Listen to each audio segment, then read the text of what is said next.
How's it going, everybody? My name is Brayden Hallberg, and my presentation is on the importance of a well-rounded diet. Let's just say you walk into a grocery store, and what item typically grabs your attention when you're walking in there? So if you're the type of person that you'll see something and you're going to just buy it right away, what does the food typically have in it? Or like, what is it normally considered? Typically you're going to get something that's like sweet or sugary, and everyone just kind of goes into their cravings. You know, when they say like, don't go to the grocery store when you're hungry, you'll kind of just go right into it. You'll go straight to the food that you're thinking of, and you're going to buy it right away. So going into that, the general population needs to have a balanced, healthy diet. It provides you with numerous amounts of things like energy, the nutrients for your body to be functioning at a healthy and efficient rate. It's also, for you to be able to survive. I mean, if you don't have the key nutrients, your body's just going to be, low functioning. It's not going to be at its best.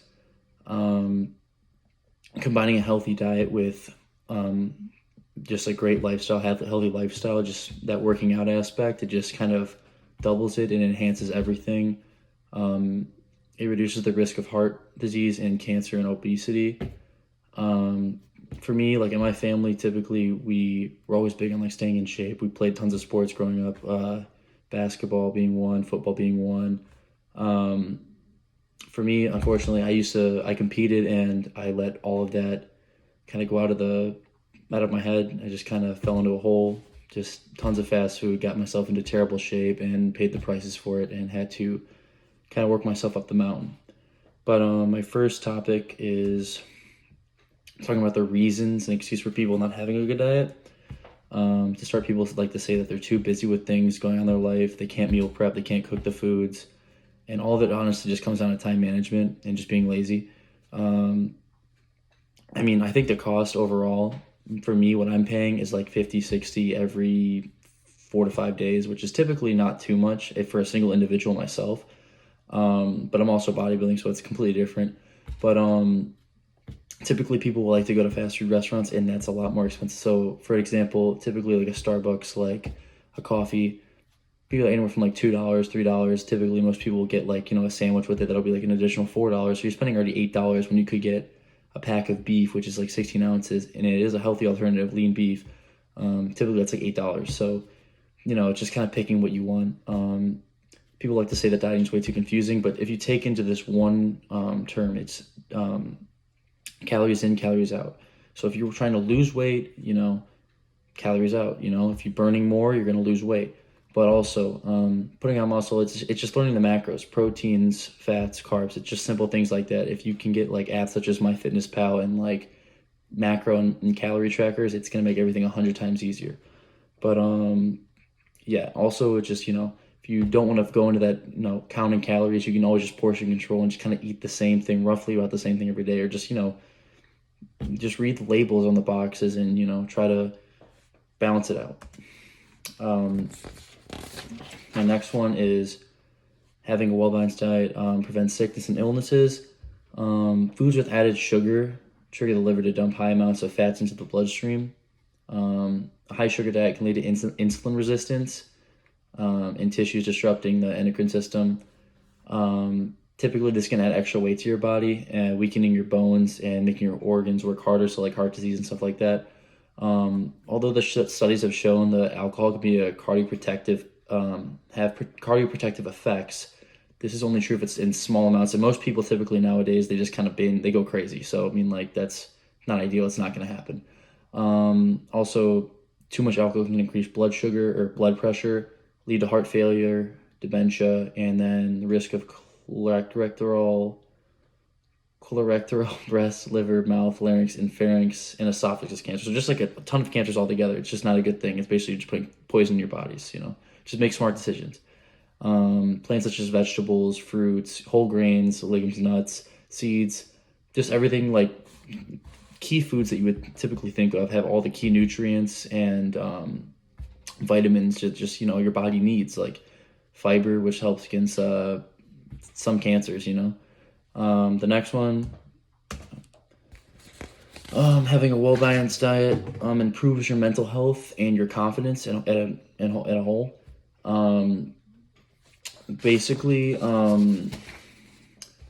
researchers have found that fasting links between what we eat and it goes to your mental health. When it comes to confidence and self-esteem, your diet and making necessary choices to change it helps reduce stress and anxiety. So you feel better about yourself walking around in a shirt. It's everything you worked hard for. You just feel great about yourself. Your mood's improved, and you just feel 110%. You feel super comfortable in your skin. Um, Certain things like the macros, like carbs, they can improve the serotonin in your brain. Um, it can be found in proteins. I mean, it's important to just kind of like stray away, not just go to one protein source. Like it's important to get multiple. So like beef, eggs, chicken, just anything like that. Uh, all those have just key nutrients. Everything is different. Like eggs have the omega 3s, and chicken and all that have just way different ones. Everything your body needs.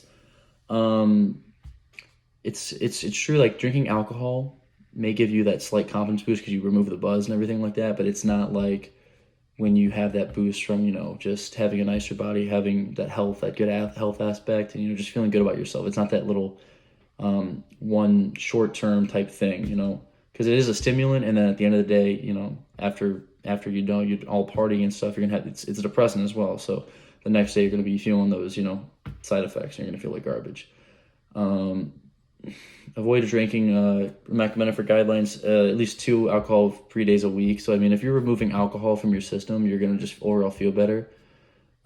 Just because like speaking from experience, I mean, if you're drinking and then you're coming off of it, you're craving it. You're upset and you're sad, and it's just not good. Um, if you're not feeling too good for good about yourself, typically most people, if like they're just like they don't really care what they eat, so they eat sugary snacks. Typically, that's you get that one little like brownie, and you feel great for a second, and then you have that garbage feeling, and you just feel like garbage. It spikes your blood sugar levels, and it affects your mood drastically. It'll leave you feeling drawn, lethargic, and mostly, I mean, like if you're craving a snack, I mean, try to go for like some nuts or some fruit. I mean, it's just a healthy alternative. Alrighty. Healthy diet is good for growth in an individual. Typically, like children, the kids that don't get enough like nutrients and healthy alternatives typically, don't have efficient growth. So if you look at kids in like third world countries that don't have access to key nutrients and vitamins, they just have, they have defects in their faces, their teeth. They're not growing the right way. They're going to be, they're just frail, very bony. It's just not, their organs, their insides are paying a huge price, just because they're not being able to get that. Eating a variety of nutrient dense foods leaves less room for calorie dense foods.